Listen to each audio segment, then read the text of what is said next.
ଦେଖନ୍ତୁ କିଏ କଣ କହିଛନ୍ତି, ମୁଁ ତା ଉପରେ କୌଣସି ଟୀକା ଟିପ୍ପଣୀ କରିବା ପାଇଁ ଚାହେଁନି। ଆପଣଙ୍କୁ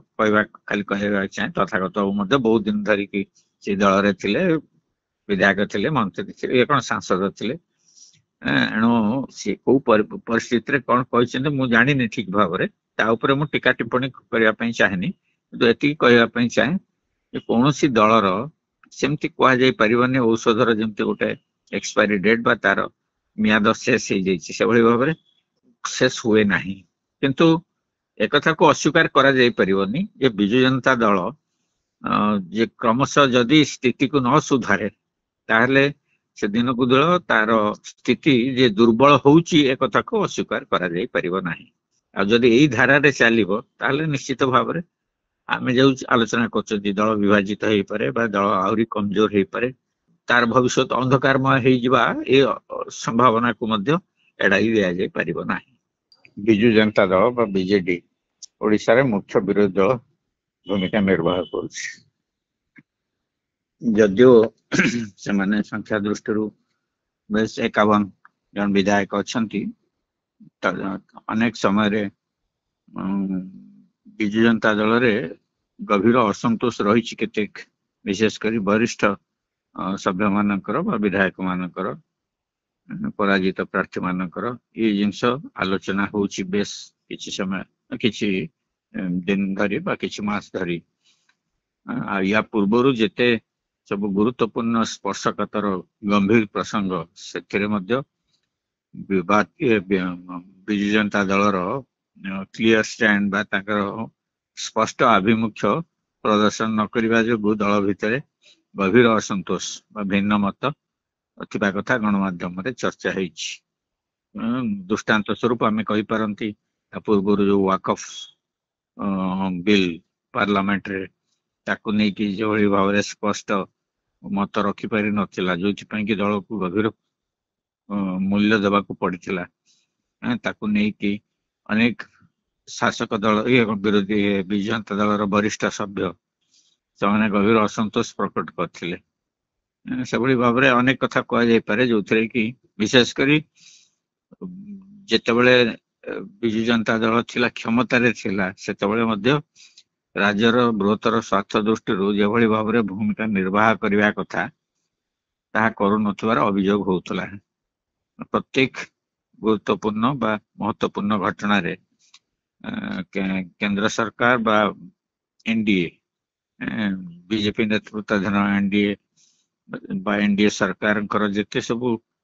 ଗମ୍ଭୀର ପ୍ରସଙ୍ଗ ଥିଲା, ତାକୁ ନେଇକି ଗୋଟେ ବିରୋଧୀ ଦଳ ହିସାବରେ ଯେଭଳି ଭାବରେ ସ୍ପଷ୍ଟ ଆଭିମୁଖ୍ୟ ରଖିବା କଥା ତାକୁ ନ ରଖିକି ସମର୍ଥନ ଜଣାଉଥିଲା। କିନ୍ତୁ ଯେହେତୁ ବିଜୁ ଜନତା ଦଳ କ୍ଷମତାରେ ଥିଲା, ନବୀନ ପଟ୍ଟନାୟକ ତାର ସର୍ବମାନ୍ୟ ନେତା ଥିଲେ, ଦୀର୍ଘ 24 ବର୍ଷ ଧରିକି ମୁଖ୍ୟମନ୍ତ୍ରୀ ରହିଥିଲେ, ସେଥିପାଇଁ ଭିନ୍ନ ମତ ଅବଦମିତ ହେଇକି ରହୁଥିଲା, ତାହା ପରିପ୍ରକାଶ ପାଉନଥିଲା। ପରିବର୍ତ୍ତିତ ପରିସ୍ଥିତିରେ ବିଜୁ ଜନତା ଦଳ ଯେହେତୁ ବିରୋଧୀ ଦଳରେ ରହିଛି ବା କ୍ଷମତାଚ୍ୟୁତ ହେଇଛି, ଏଇକ୍ଷଣି ଆମେ ଯୋଉ ଚର୍ଚ୍ଚା କରୁଛନ୍ତି ଯୋଉ ଭିନ୍ନ ମତ ବା ଅସନ୍ତୋଷ, ସେ ବାଟରେ ପଡିକି ହାଟରେ ଗଡୁଛି, କିଛି ପରିମାଣରେ ଆସୁଛି ଗଣମାଧ୍ୟମରେ, ଯାହାକି ପୂର୍ବରୁ ଆଦୌ ଆସୁନଥିଲା। ଏବେ ଯୋଉ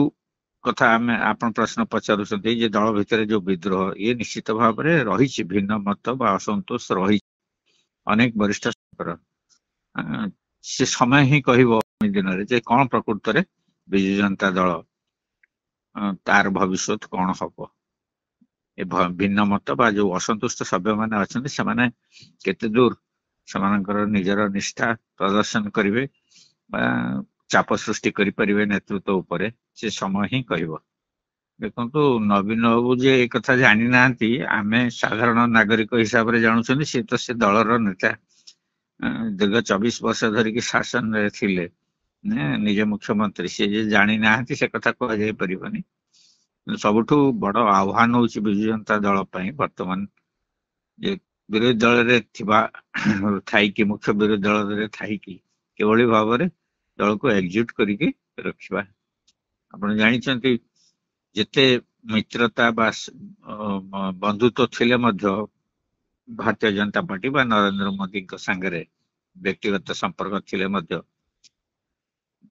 भारतीय जनता पार्टी बा बीजेपी जे ओडिशा रे तार स्थिति सुदृढ़ करबा पई चाहूची कहीं आपण जानिछंती ସେମାନେ खूब स्लेंडर मार्जिन बा बहुत कम संख्या गरिष्ठता रे ସେମାନେ सरकार गढ़िछंती मात्र 5-7टी अधिक आसन ସେମାନଙ୍କର ରହିଛି ଯେତିକି ସଂଖ୍ୟା गरिष्ठता हवा कथा ताठू मोटे 5-7टी रही एणु से आपण कहींपारती जे सरकार निश्चित भाव में गोटे दृढ़ स्थिति नहीं दृढ़ स्थिति रखापी सरकार को आह्वान होची विरोधी दल को किभली भाव में ताको दुर्बल करिकी निजर स्थिति को सुदृढ़ करा जाई परिबो एणु केवल खाली ये भारतीय जनता पार्टी तरफ ये होची माने विपद सृष्टि से कथा नहीं कहीं अनेक वरिष्ठ विशिष्ट ये कौन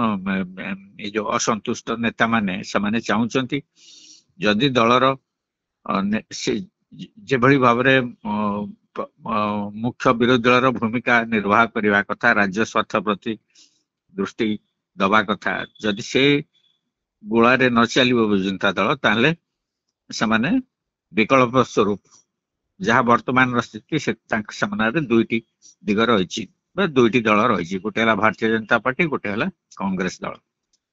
एणु समाने निश्चित भाव में सियाड़ी के मुहेबे कह तार कारण हूँ कांग्रेस ओडिशा रे कोई तो से भाव में विशेष सुदृढ़ स्थिति नथिले सर्वभारतीय स्तर में आप जानते उभा होची कांग्रेस बीजेपी रो विकल्प हिसाब रे यही दृष्टि अनेक कांग्रेस मुहा भी हो पारती भारतीय जनता पार्टी की भी जाई पारती जदि दल विभाजित हुए आउ किछि कांग्रेस आडे भी जाई पारती जे नवीन बाबू एक कथा जानू ना से कथा कह जाई परिबो नहीं से सब जानुचंती किंतु कथा होची जे आमे जो आलोचना करछंती से श्रीमय मिश्र होंतु बा या पूर्वरु विभिन्न समय विभिन्न नेता माने जो सब भिन्न मत पोषण करछंती या पूर्वरु भूपिंदर सिंह मध्य कहिथिले से मध्य कहिथिले किभली भाव रे बिजु जनता दल जो मुख्य विरोधी दल भूमिका ठीक भाव में निर्वाह करू नहीं अन्य पक्षरे परोक्ष सूचना देते कांग्रेस किभली भाव में तार स्थिति सुदृढ़ कर चलती सर्वभारतीय स्तर में ओडिशा समेत एणु ताकू नहीं आलोड़न सृष्टि होता से भाव में या पूर्व अनेक घटना घटी विशेषकर गोटे आंचलिक दल गठन करने जो बंधु मिलन ये सब विभिन्न विषय गणमाध्यम चर्चा होती कथा हूँ जो मैंने सब भिन्न मतावलंबी असंतुष्ट नेता माने से केते दूर चाप सृष्टि करि पारुछंती नवीन पट्टनायक उपरे आ दल विभाजन करने जो दरकार शक्ति दरकार ताकू किभली भाव में प्रदर्शन कर तारी उपरे निर्भर कर सब जिनस।